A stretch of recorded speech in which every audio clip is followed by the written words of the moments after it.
Hello? Baby?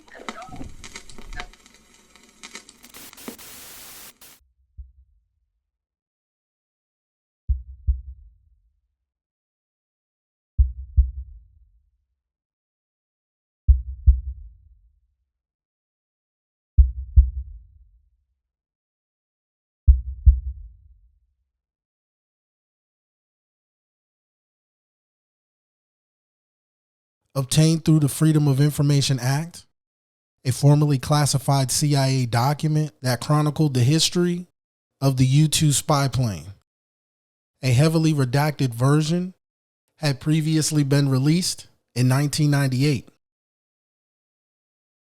According to the report, in 1955, the remote site, which included an airfield not used by the military since World War II. Test flights of that spy plane and subsequent aircraft accounted for many of the UFO sightings in the area.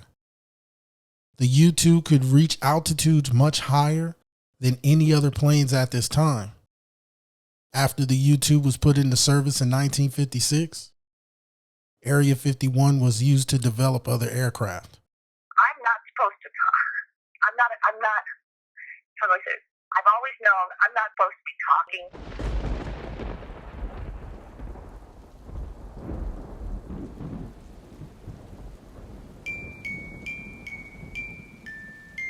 And I saw them. I mean, you couldn't miss them.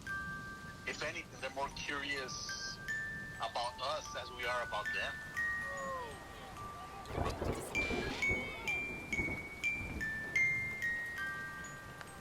They wanted to borrow the image, or borrow the negative.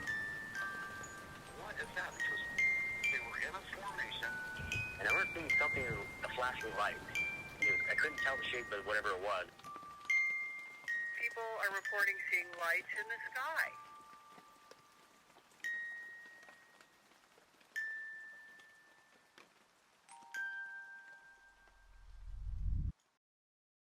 We're going to take you on a journey from the dreamy draw to dreamland, on a highway whose development began at the most perfect time in history, which ironically got approval the same year the Nevada desert became the new playground for the military. By now, you've learned that the dreamy draw is a hotspot for paranormal activities, and this includes UFO sightings. We have confirmed that ley lines intersect in the dreamy draw, and recent discoveries have shown that there is a third ley line that intersects with the existing two, making the energy coming from the earth extremely intense. You can actually hear it emitting while you're inside the cave system within this range. Major incidents have taken place above and inside this mountain range, but one of them is completely false.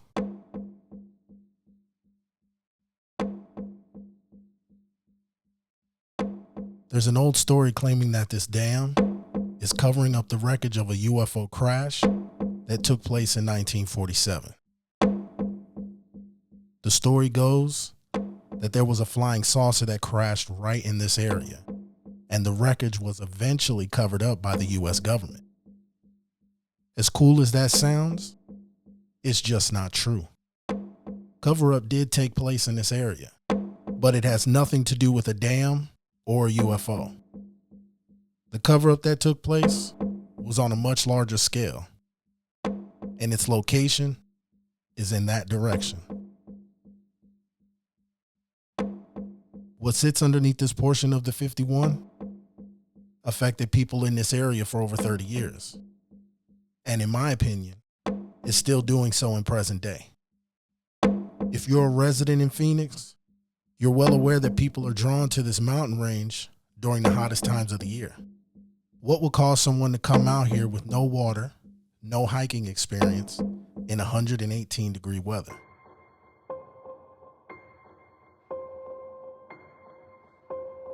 This area contains some of the richest mercury mines in the world. On the flip side of that coin, the mercury toxicity was extremely high. In 1916, A man by the name of Sam Hughes owned and operated the Rico Company and its mining operations. The main mineral that was pulled from this area is cinnabar, known as mercury in its raw form, which is commonly associated with volcanic rock. Another name for this is quicksilver. These mines were worked for almost 30 years until they began to shut them down in the early 40s. During this period, the mercury miners and even the locals reported seeing strange beings of all different shapes and sizes while being in the dreamy draw. The neurological effects on the brain from mercury toxicity causes hallucinations and an altered state of mind. The stories that have come out of the dreamy draw are flat out intriguing. The Hopi stay away from this area and have done so for over 1,000 years. Knowing the Hopi avoid going into the dreamy draw, it confuses me as to why they renamed its highest peak after a Hopi woman. That area has been, I think a lot of archaeologists say that a long time ago that the Anasazi were in that area, but that's not true. They were like us, but they were counterfeits. And a long time ago, especially in the Cave Creek area, there was a lot of demonic type of practices and rituals taking place in the native people. All the wicked stuff was happening in that area there. We Hopis and stuff, we don't like to, go around in that area.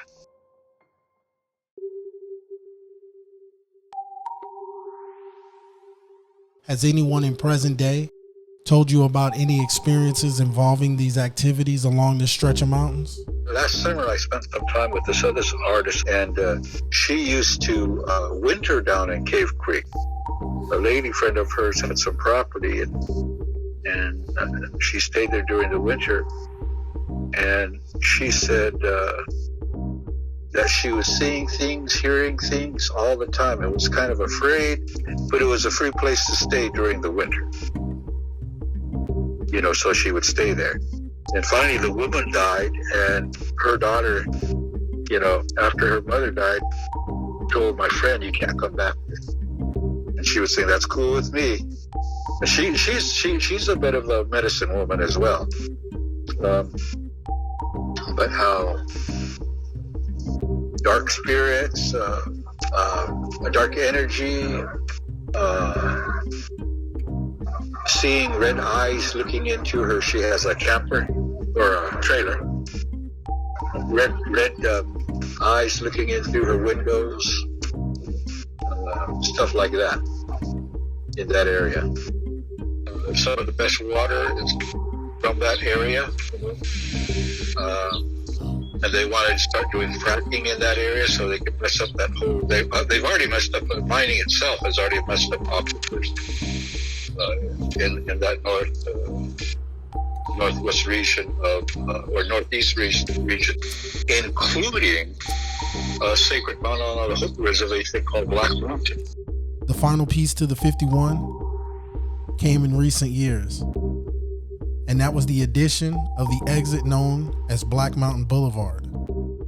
The controversy surrounding this exit's location and its name is something we will revisit at a later time.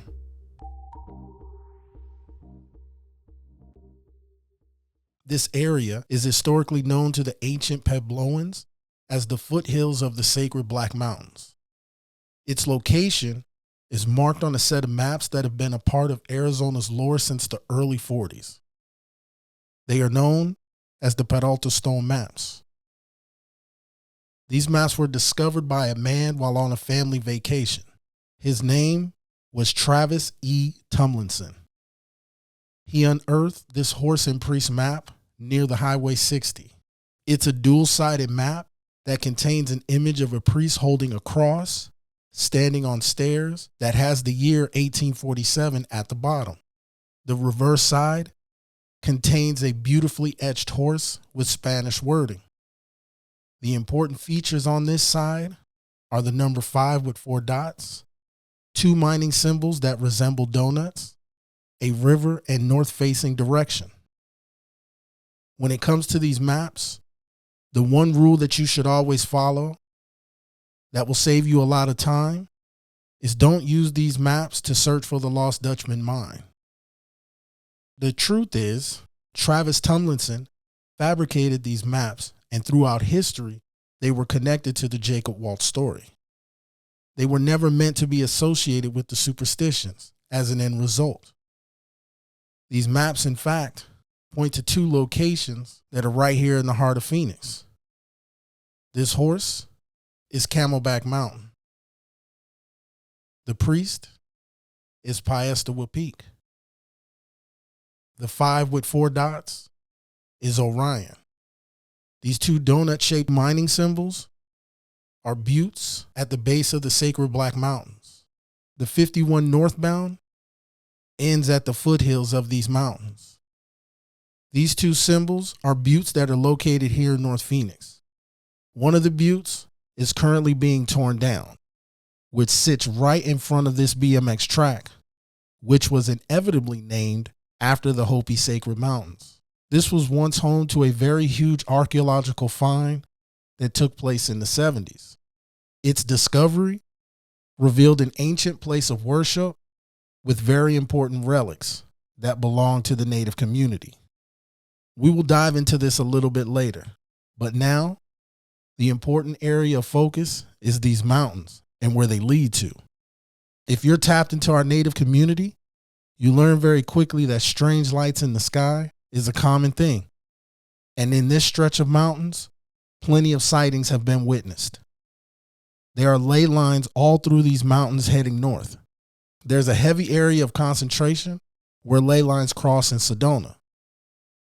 This is home to one of many vortexes that exist on the western side of this country. If you follow the mountains and minerals that are involved along these ancient sites of passage, you'll end up at a location that we're all familiar with. My name is Steve Barone. I live in Las Vegas, Nevada. I've been here since July of 2011. It's been now over 9 years. I began in April 16th, 2014, and now we're in 2023. Hey everybody.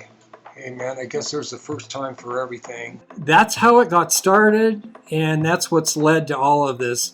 Little by little, I saved money up and kept buying cameras, tripods, memory cards. I even had to buy a computer to handle making videos. I started the UFO channel on YouTube just 2 or 3 days after I shot the video. I had to figure out how to do it. That was my first video to ever upload to YouTube. That was never anything that I would have even thought of doing. And it's also when I began a little group on Facebook. It still exists, but I turned it over to somebody else a long time ago in order to just discuss UFOs, because I found that in my life, even with my own family, you could see people's eyes rolling when you first mention UFOs or seeing UFOs, and it was hard to have a discussion with anybody. And I can say for sure, I know that a lot of other people that have witnessed UFOs in their life know that after they've seen one, they really, really want to talk about it. That has never happened to me before. So this is no airplane, no helicopter, no drone, there's nothing flashing. It's just a red light. In 2015, at that point now, I had purchased just a little camcorder, a Canon. I'll hold it up right here. This is just a little HD Canon camcorder. It shoots in high definition. And that, I figured I always want to do the best I can in trying to shoot these things. But it started getting a little more popular. Not a lot, maybe now I've got 100 people watching a video. But anyway, there was one gentleman in 2015 that lived in North Carolina by the name of Tony Ivy. And unfortunately, he has since passed. But Tony was a big UFO guy that just loved, the fact that people were able to get out and do what I was doing. So he contacted me and he says, I want to donate or give you a night vision camera.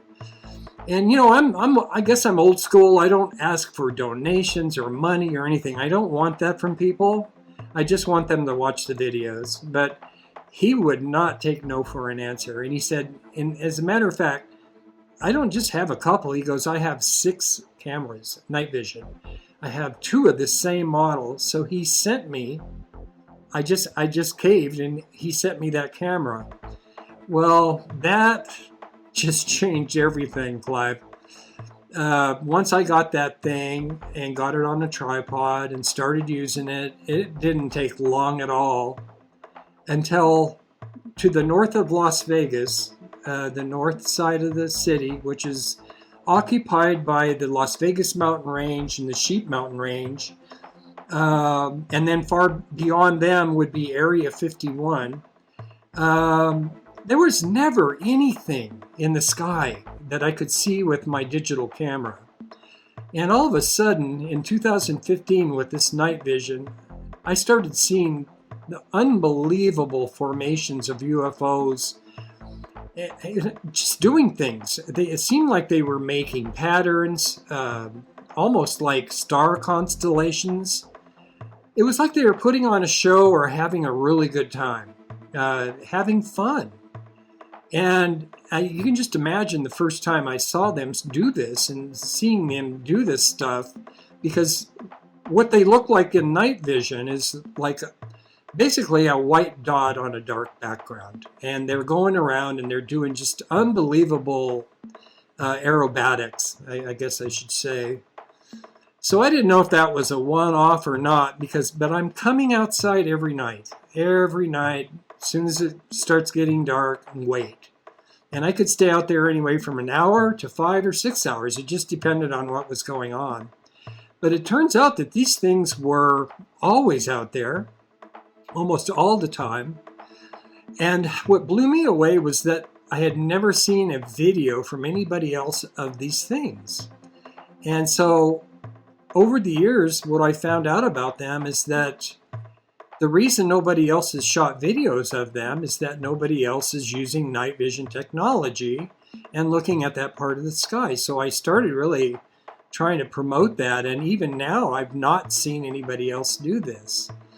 But you cannot see them visually. I couldn't even see them with binoculars. And, the digital camera wasn't picking them up. And I thought maybe there's one of 2 things going on. One is that they can cloak. And, that doesn't sound too far-fetched for me, because even our military right now admits to having some success with cloaking. Or that these night vision, binoculars pick up lights so well that they are picking up lights that nobody else can see. So in other words, there's a faint light on these things and it can see them. So it's one of those 2 things. It just has to be, but nobody else has actually shown these things now. After about a year, getting back into 2016 and 17, they were still around. But my feeling was whoever is responsible for these things probably now knows that there's some guy in Las Vegas who got a night vision camera who's shooting video of them. And, I'd be a fool if I'd say that our military didn't know about them. Because if some guy on the west side of Las Vegas is shooting video of these things in the air only miles away from Nellis Air Force Base in Area 51, they have to know about them.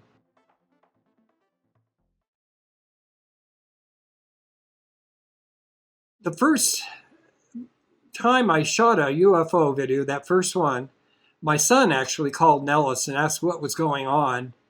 And that's where we learned immediately that we weren't going to be told the truth. This thing was going around like a hummingbird. It was flying. It went 14 miles in just seconds. We were told that it was a jet fighter doing maneuvers over the city, which that seems kind of strange for about 8:30 p.m. at night doing it by itself. And once I had seen that just did it for me. That was ultimate confirmation that UFOs are real. I'm already knowing that I'm living in Las Vegas, which is near Nellis Air Force Base, Creech Air Force Base, Area 51, S4, then it just goes on and on. The old nuclear test site, all of these things are less than 80 miles from my home. And since then I've learned, TV stations, I don't call people about them anymore. There was a point where I decided to just take it and put it online and let people judge for themselves what it is they're looking at. But 2015 was phenomenal. That's where the overwhelming majority of everything I caught came from. And it wasn't just those night vision. I do have videos from around the city too that were shot using the digital camera. And that's where I made the choice that now that I've seen the two of the most amazing things I've ever seen in my life within 2.5 years, that they're real, and I'm going to make a hobby out of this. I do it because I think it's the right thing to do, and it's just the most amazing thing there is. I don't think there's anything more incredible than the fact that I don't think we're alone. In present day, Steve and I work together to try to solve where the origins of these craft are coming from. We bounce different ideas and theories on the subject of unexplained aerial phenomena and extraterrestrial life.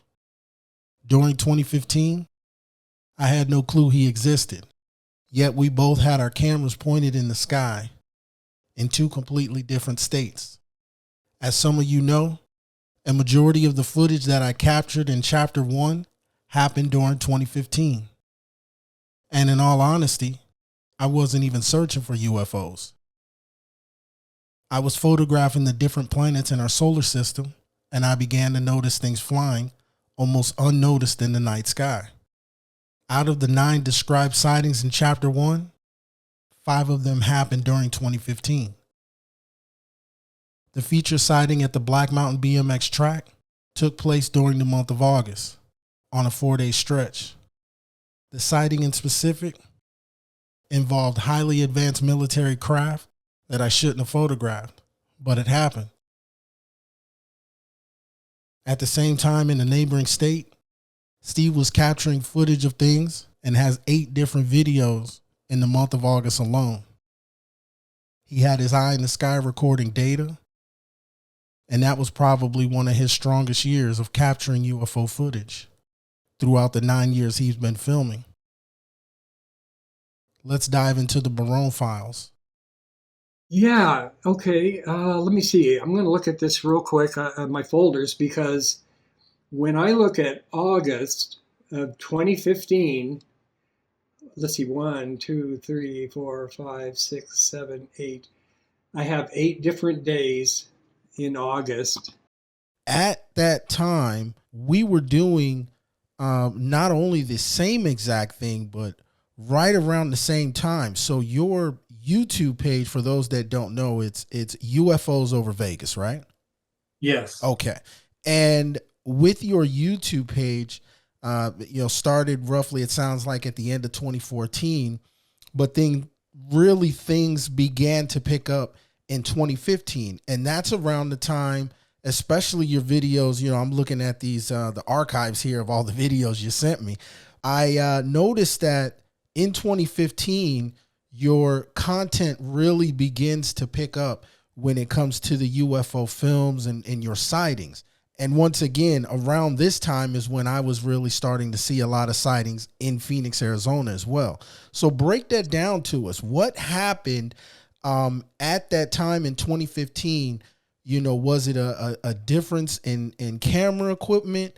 What was it that changed to where these sightings began to pick up? Yeah, okay. Let me see. I'm going to look at this real quick on my folders, because, once again, my wife she puts up with me doing the UFO thing.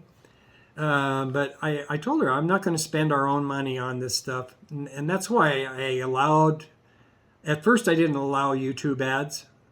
But then when I started getting more people, I thought I'd be dumb not to at least make a few bucks out of it and use that money to buy equipment, cameras, computers, Never had that much money come in to do all of that, but, it definitely helped. And so little by little, I just started getting more. I had that. The first thing I bought was that Canon camcorder. I just held that up. There's this. I'll show them real quick. Just a tiny little camera. Well, this shit's a nice video, you know. The next thing I got was the night vision monocular that Tony Ivy sent me, and that changed everything. And I had that up until about a year ago, when I finally donated it to another person here locally who I felt was being very supportive of my work. And she lived here. And she lived in a good part of town too, you know, for this. So I gave that to her because I also have a brand new version of that. This thing is about, this version, this is a newer monocular. And this thing is way more powerful than the first one I had. But it wasn't long after I got that I also got, where is it? There it is. There it is. Now is what I'm using is these night vision binoculars. And these things are just incredible. They just got better and better and better. It can take still images that are 5360 by 3008 at 16.1 megapixels. So this camera is, you can have it day or night, even though it's night vision, and you can go out and take amazing photos. That first one, it would shoot 1920 by 1080, which is full HD, which is still pretty good, and it was 1080, you know, like I say, 1080 HD. But it just, when you look through these things and you see the difference that the new one made, you don't want to mess with the old one anymore. So, you know, I had that too. But in the meantime, I also bought this Nikon P900 because of the zoom. This thing has an 83x optical zoom, not digital, optical. And this is wonderful for daytime. Unfortunately, it's not that great for at night. The little Canon even does better at nighttime. The other thing I bought too that I thought I would show is, this is just a spotting scope, mostly used by people who are hunters. It's a Celestron spotting scope. And what you do is you take and you have a little thing where you clamp on your phone, your cell phone, and you can take amazing close-up pictures with this, or video. The only thing it's a little harder because you're trying to get that, you know, everything hooked up just right. So I don't use it a lot, but I've used all of these. I've used all of these in doing my work. But the one thing I stick with more than anything now is night vision, because it just sees everything. You know, it doesn't miss anything. And my goal was to be very consistent, don't miss any time. And so the time that I missed over the first 3.5 years would be if the weather was horrific, if I was on vacation or really sick. Other than that, I was outside every night.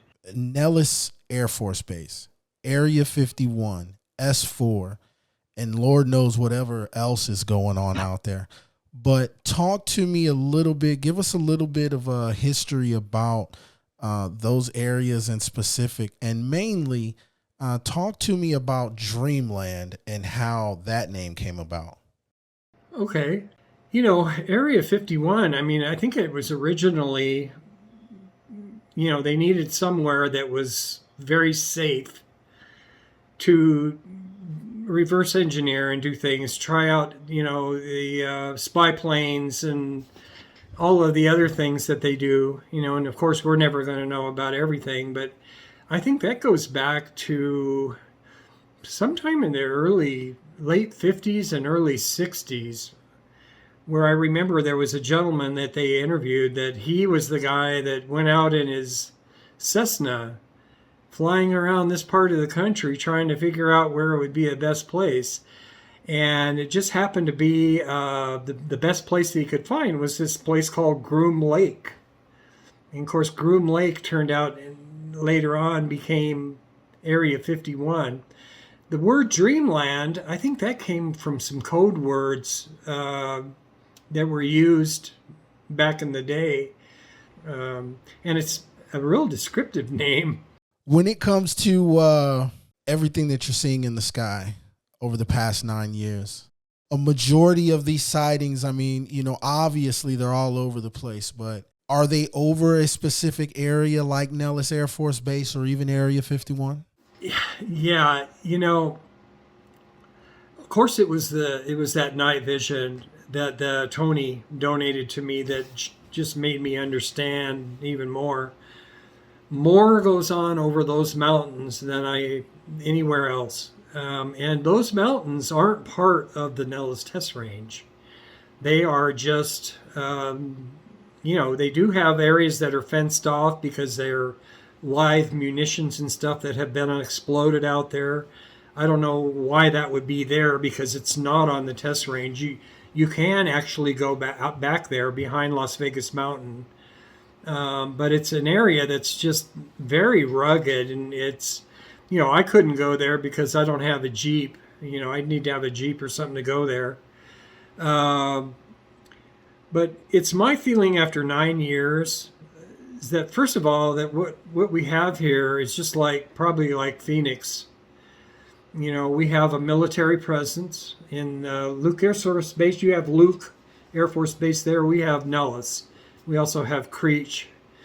And, we also have Area 51 close by. But and it's hard to put a percentage on it. But I would say that the overwhelming majority of anything I have on video is probably, first of all, it's technology that's just off the hook. I mean, that's why I don't care if it's alien or if it's man-made. That technology that's being displayed is just unbelievable. And I probably, every time I think I've seen it all, then something comes along where you see a shapeshifter or something. But I would say that probably 75% of everything that I caught on video, I mean, I'm not a conspiracy nut, but I would say that our government definitely knows about them. And if they don't, like I said, we're in trouble because some old man in Vegas is shooting video of them. That the military has to know about them. But the really fun part is the things that I don't think are man-made. And I've seen my fair share of those too. And I got some of them on video. Some of them very luckily. But it's a matter of putting in the time. And if you're out there all the time, I remember thinking to myself, man, if people are getting abducted, if any of this stuff is happening, it's probably happens in Las Vegas, just like anywhere else, right? When it comes to, because you mentioned shape-shifting videos, you mentioned abduction, you mentioned objects that are man-made, objects that could be extraterrestrial and things like that. Let's, because once again, we're gonna show the people your archives, and this isn't even all of the footage. This is just some of the stuff where I was like, hey, hold on, man. We're at about 3 hours now, right? But I mean, you have hours upon hours upon hours of footage, and it's everything that you discussed. You have a prime example of it. So what I would like to do is you have a couple videos here where it says incredibly strange UFOs. It's in night vision. You also have incredible aerial demonstration. Now, these look like they're in 2015, but the patterns of these UFOs is what I'm really focused on. Describe, the patterns that you see and the geometrical shapes that are taking place, because this stuff looks like something that's extraterrestrial. Break that down for me. Yeah, well, I would think the same thing. I mean, I even get criticized because while I'm talking over some of this stuff that I'm not all excited, but, trust me, I do get excited. It's just that, that first one I told you about when I moved here, that thing scared the crap out of me, not to mention my adrenaline running, but it starts becoming more normal, and it starts becoming where you're kind of expecting to see something. And so you want to be, I try not to be overbearing or saying things that I don't know. I'm just trying to describe what I'm seeing. And, one of the things that I think now, and I could be wrong, I could be totally wrong, is that I also watch a lot of UFO documentaries. I watch everything there is on UFOs. And that's where I became familiar with Charles James Hall. And he was, in the mid-60s, he was a meteorologist for Nellis Air Force Base. So what they did is they stuck him all by himself out on this range. And it's not the Nellis test range. He's out there in the areas where I just talked about, where it's the areas around the Sheep Mountains, it's the Las Vegas Mountains. He had freedom to go anywhere he wanted, but he is the man that made the name Tall Whites popular. And, I think most people that are into ufology have heard of the Tall Whites. But the more I would see of this man and the more I would watch his documentaries and stuff, the more I realized this is all happening with this night vision. All of these formations is happening in a place where he described. Thing is, it's more than 50 years later. And I was just thinking, wow, is it possible that these are the Tall Whites? Are they still there? And, there was one event that just put me over the top on what he said, because in his Millennial series, he was talking about these Tall Whites having these scout crafts, and that they would come at times and land at a place called the charcoal kilns over the Clark County charcoal kilns. So, this goes way back to the old days when they used charcoal for a lot of things. And they'd have kilns where they'd make this charcoal. And the thing about that was, he said they would land there because it was remote, nobody around, it's semi-flat, and that they'd all get out. And, of course, you don't hear people talking about alien kids, but he mentioned alien children getting out and playing, So anyway, one night, I think it was November 12th, maybe, I don't know if it was 2015. Might be. I think it was November 12th, though. I'm using that night vision, and I see 5 of these things. And I'm just following them. And just one at a time, in a row, in an arc, went down behind one of these mountains in my neighborhood that are 3 miles away.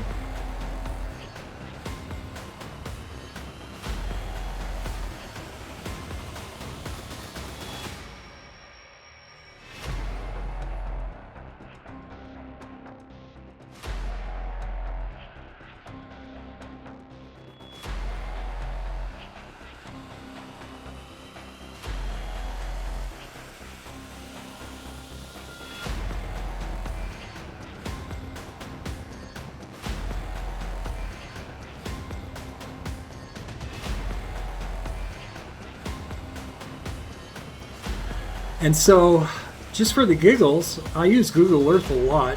I use Flight Tracker a lot, just to see things and know the geography. And what I did is I drew a line from my home right through the mountain where I saw him go down, and that line went straight through the charcoal kilns. It was like almost exactly on top of them.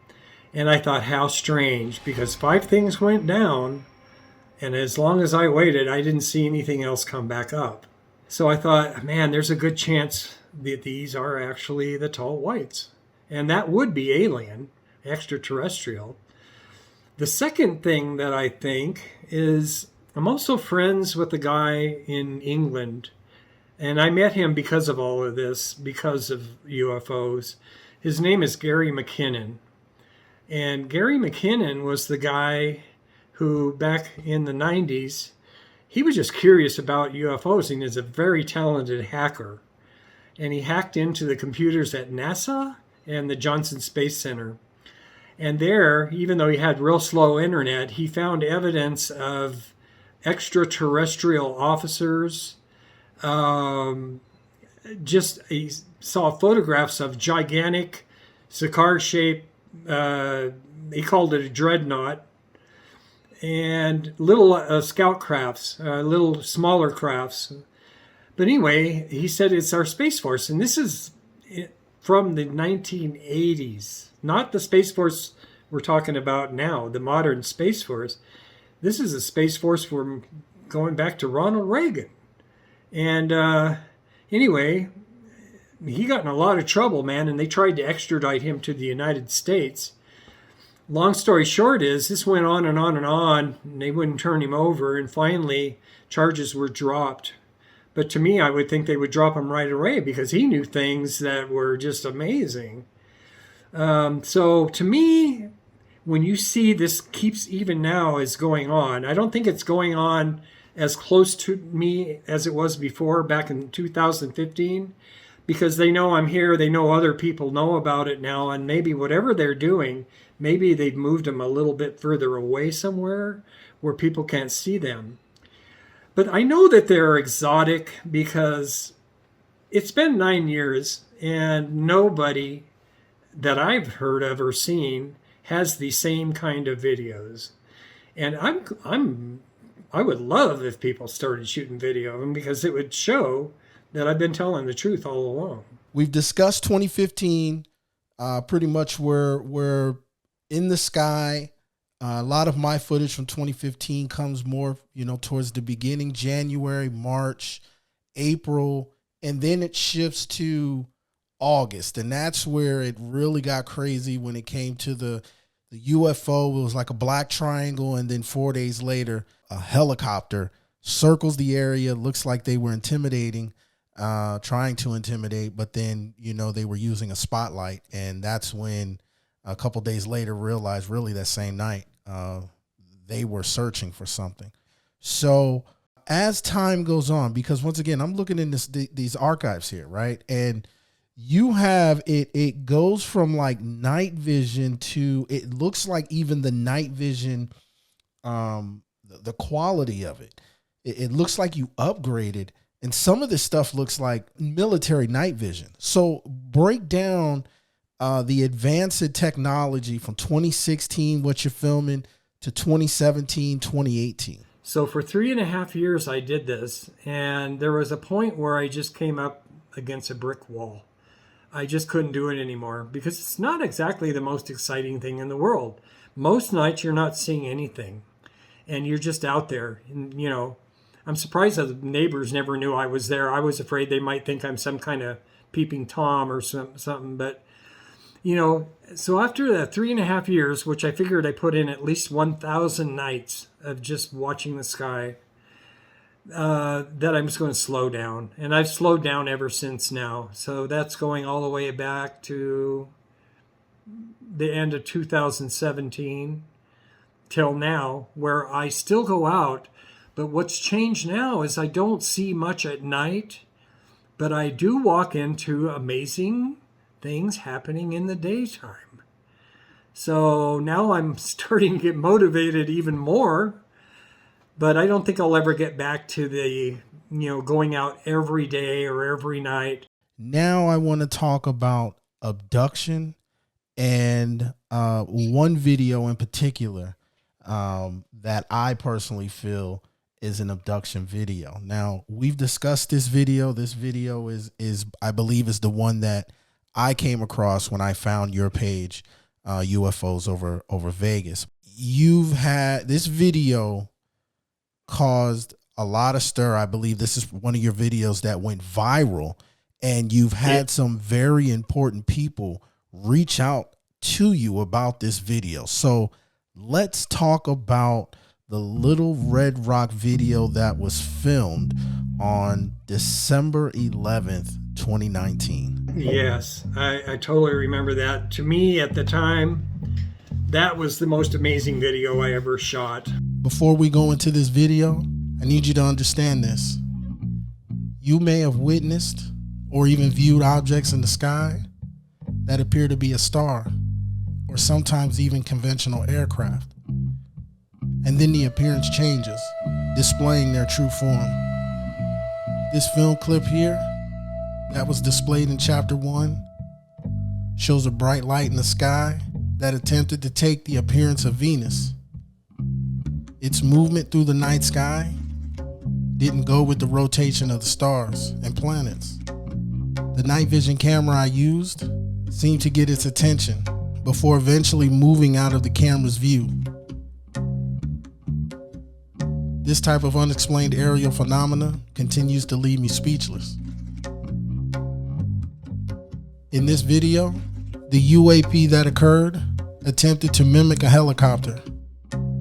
I want you to remember how helicopters work. You've probably seen them every day. Remember their characteristics. Light patterns, sounds, their behavior are all noticeable. Police, news, and military helicopters contain a different series of light features that are called navigational and positional lights. These aviation light patterns are broken down like this. Most helicopters, like police, news, rescue, and medical transport, have a green, red, and white lights.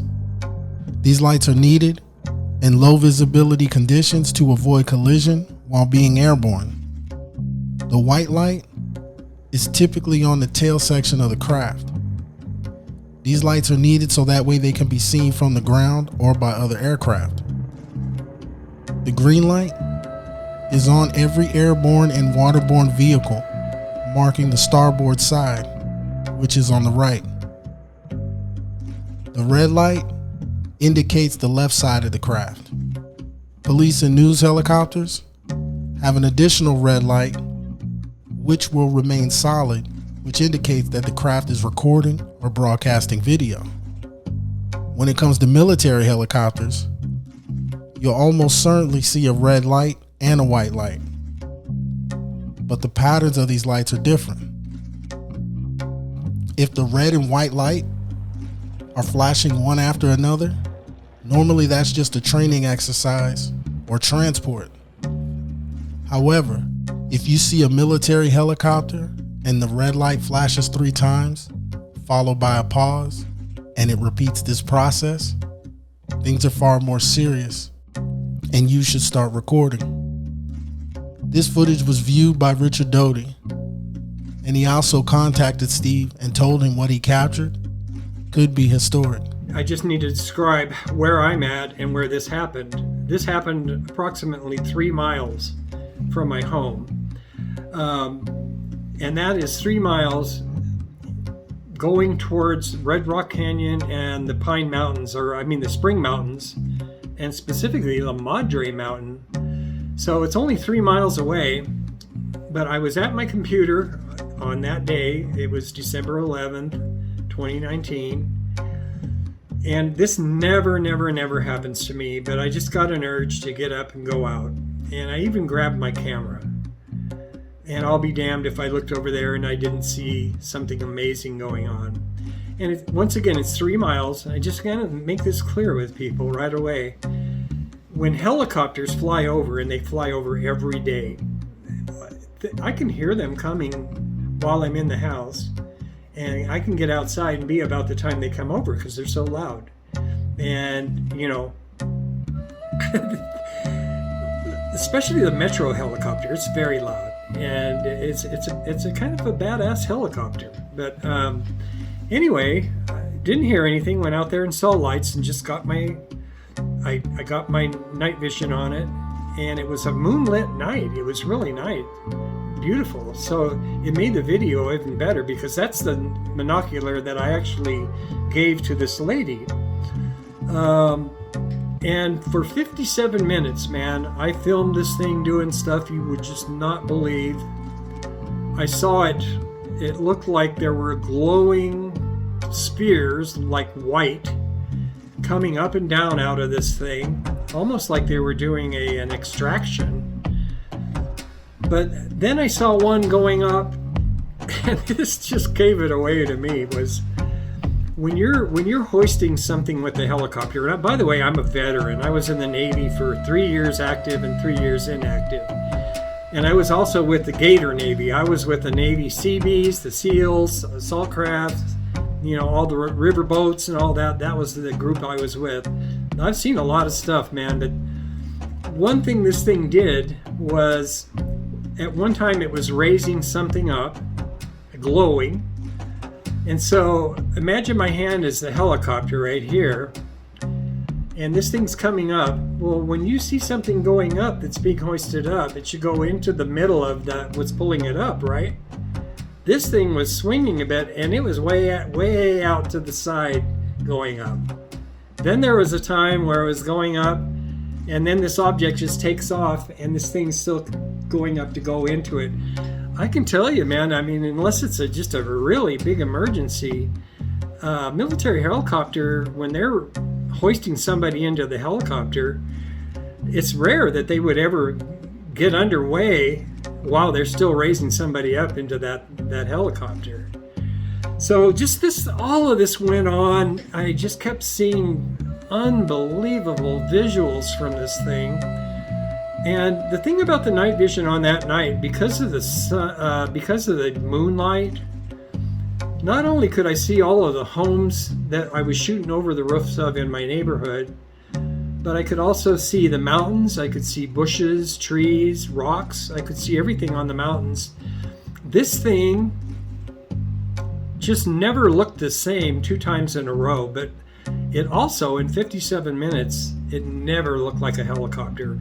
And the reason I keep bringing helicopters up is when I have videos like this that are really amazing, they are always more controversial. And I get a lot of people saying, "Oh, that's a helicopter," you know, and I try not to let it drag me down because I fully expect those kind of comments anyway.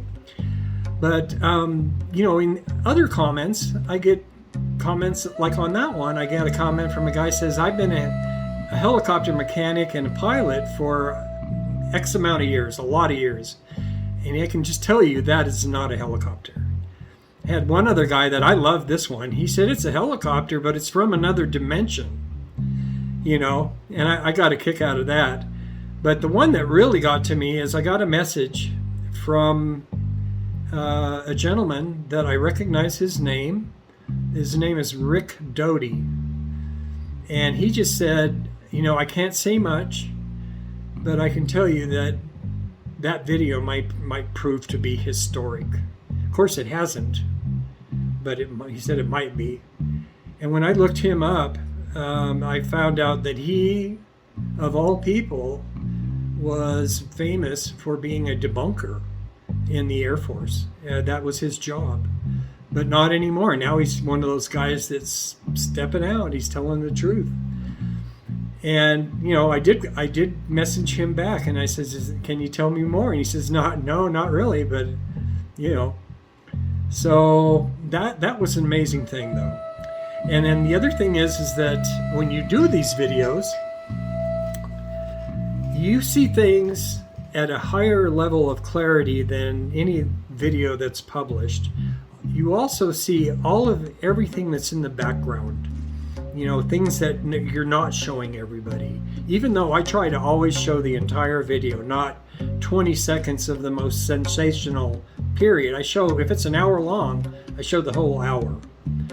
And what I noticed is that when this vehicle was leaving that area, it came even closer to my area, but it was at an altitude where, at a distance, it was still lower than the trees.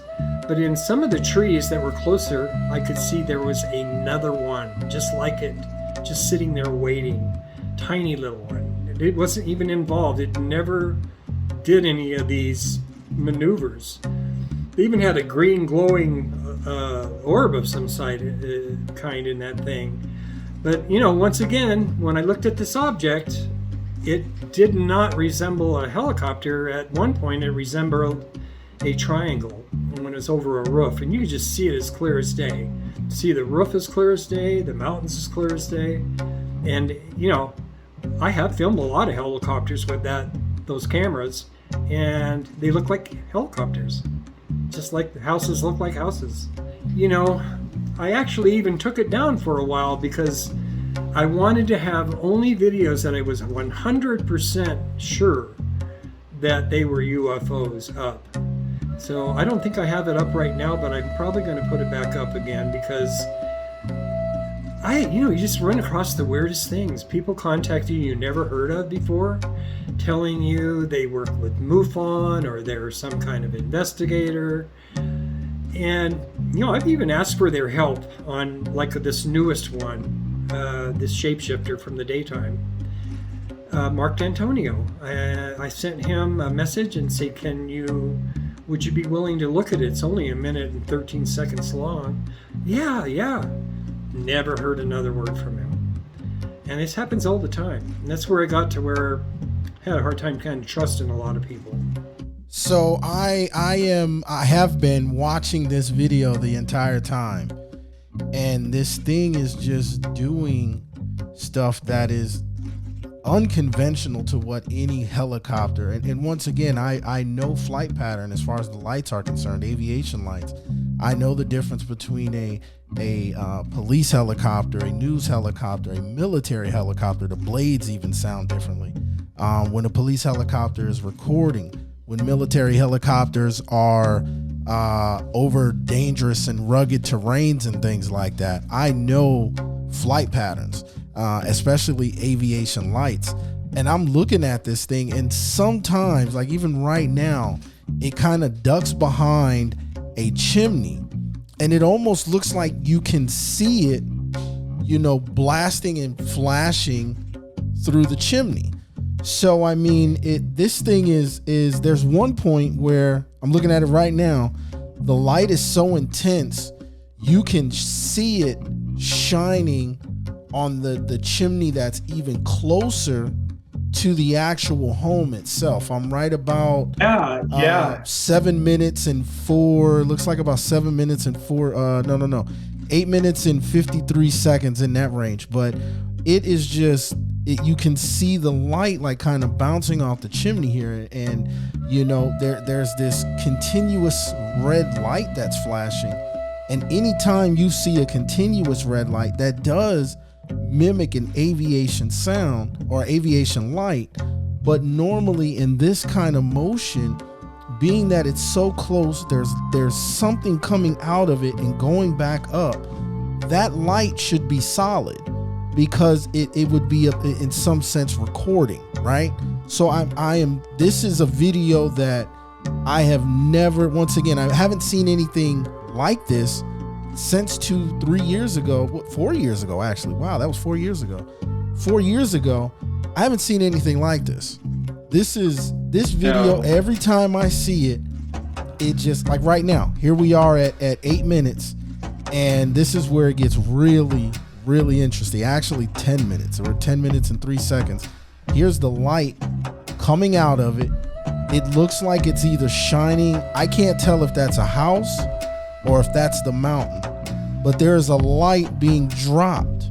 And my thing is, anytime you see a helicopter, and I can't even think of the correct term, but when somebody is coming out of the helicopter to maybe do a rescue mission or something like that, there's always some sort of movement. I mean, you're coming from a helicopter that's balancing in the air, and these blades are keeping you still. The light that is going down does not appear to be attached to anything, and it is moving perfectly still in a straight arrow. And you have a good line of sight on this. I've never seen anything like this, especially like I'm watching it now and it's moving and there's light. I think that's a house. I can't tell, but I see little lights blinking. Like, that's just interesting.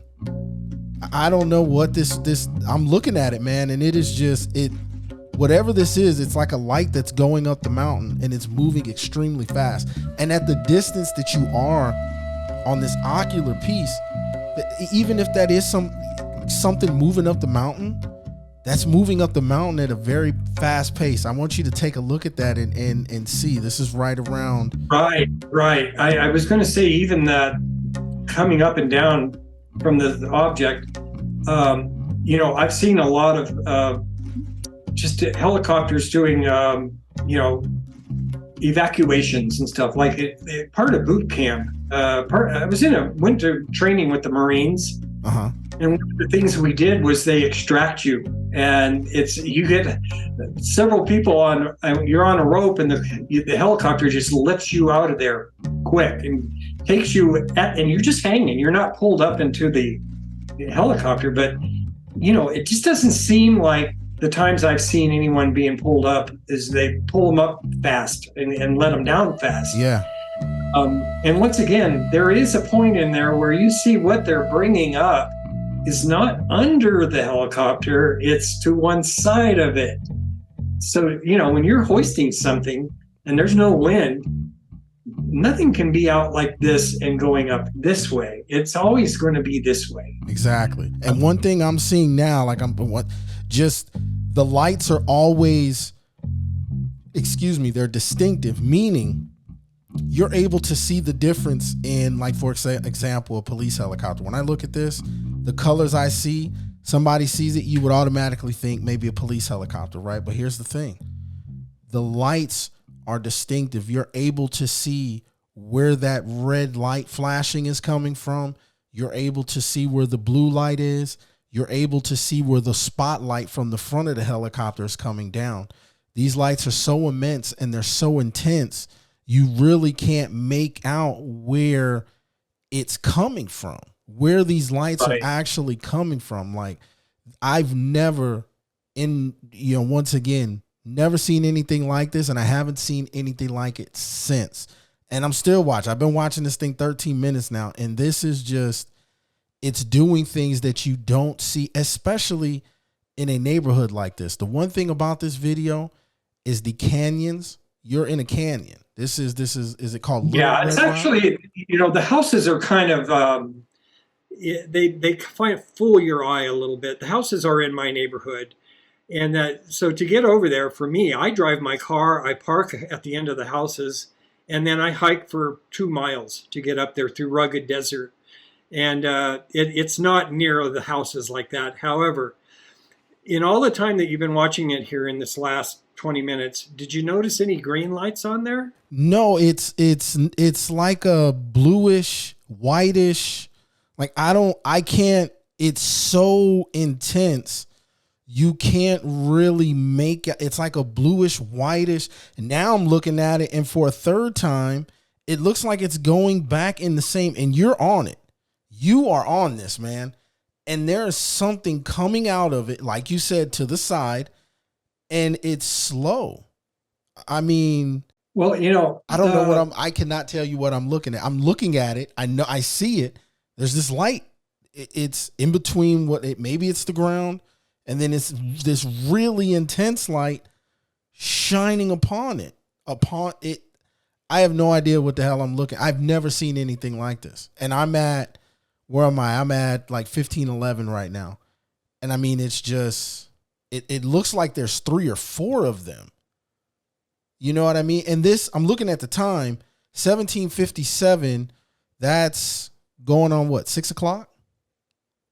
Is that right? Yeah, 1757. So that's 5 something p.m. 5:58. Yeah. So the sun is still out. It's not dark, right? The sun is You know still what? out. I wonder if I'm wondering, I usually am pretty anal about making sure the clock is right. Okay.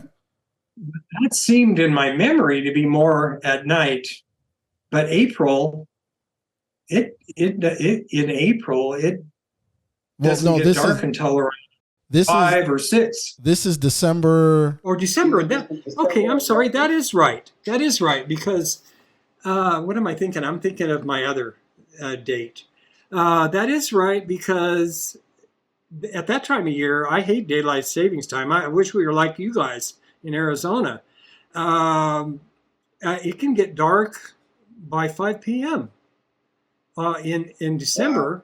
And then in the summer, it can stay light until 10:30, where you still have some daylight. You see it on the horizon. It doesn't truly get dark until after then. But yeah, and then in this case, what really helped was just the fact that it was, if not full, it was pretty full moon. You zoomed in so close to this thing, and I'm trying to make out some sort of object. I'm not making out anything. The light is so intense. There's no helicopter out there. As far as the market we know, that is so bright. The lights are so bright, you cannot make out. I can attempt to replicate this, and I will not, just simply because I will be able, even at nighttime, I would be able to make out the body, the colors, something. I'm watching it now. This light is still beneath, but yet it's flying away. Yeah, there's only a few moments in that video, Clive, where it isn't that bright and you can see the craft. I mentioned earlier to you, not while we were talking now, but there's a part where it's over the roof of a house, or it appears to be, and it seems to be moving to the left. Well, in that one, all you see is a kind of like a wedge of pie. Like if you took a piece of pie and aimed it like it's going left, there's a point in the front and two in the back. So you're seeing it at kind of an angle going. You're looking at that thing, and it's not a helicopter. Before we go any further, you should know that I contacted the Las Vegas Metro PD, the Clark County Sheriff's Office, and the Nevada Department of Public Safety in regards to any rescue missions or incidents involving the police or news the day this video footage was filmed. All have confirmed that none of the airborne craft or state official vehicles were in the area at this date and time. We reached out to Nellis Air Force Base, and we have yet to receive a response on this sighting. And there's a good explanation for that. We'll get into that in just a second. For now, let's focus on an important question. Is this craft extraterrestrial, or is it man-made? Going back to the feature sighting that was in Chapter 1, that was spotted over the Black Mountain BMX track, this was the first time that I was able to get confirmation from a credible source within the aerospace industry on an unidentified flying object. This craft that was photographed in August of 2015 was a man-made craft that's a part of our advanced aviation programs. When it comes to our advanced applications, they exist and they are highly sophisticated. In my personal opinion, 85% of the sightings that occur are man-made craft that are a part of our advanced aviation programs that are kept secret from the public. And there's a reason for this. There's also a reason why we haven't heard from Nellis Air Force Base. And there's a good chance we never will. Simply because they probably don't know what it is. Back in 2013, due to the use of the Freedom of Information Act, the CIA had to release over 5 million documents involving Area 51 and what was going on at the secret base. Moving forward, they learned that through the use of the FOIA, the secret programs on government property would forever be at risk of becoming public knowledge. So the future of advanced aviation programs was placed in the hands of private aerospace throughout the country, simply because they do not have to abide by the Freedom of Information Act. This is why we haven't heard back from Nellis Air Force Base. A great start on finding out where this craft came from, or what it actually is, will start with the private aerospace industry within the Las Vegas area. Through observation, this craft that was filmed in Red Rock Canyon is not a conventional airborne craft that we would see on a daily basis. This craft does display aviation light patterns, and it even appears to have a spotlight. However, the aviation and navigational patterns that are displayed in this video are extraordinary. The lights that are on this object have the ability to completely disguise its true form. Military helicopters with no identifying numbers cannot perform what we are currently looking at. Even with having their spotlights on, you're still able to make out the body and its shape, as shown in these pictures. We are able to see in detail the mountains, which are further in distance. It's confusing as to why this craft and the details of it are not being shown. Even when the lights aren't as intense, you're unable to make out the body. It appears that there's a red light at the back end, with a combination of white, red, and blue lights at the front. It seems that this series of lights are on both sides of the craft. And most importantly, the light that comes in and out from the bottom, that light is extremely intense. And it's very similar to the brightness of lights that's reported in abduction cases. This behavior happens over a home and the mountainside of Red Rock Canyon. Whatever this craft is, we will find out.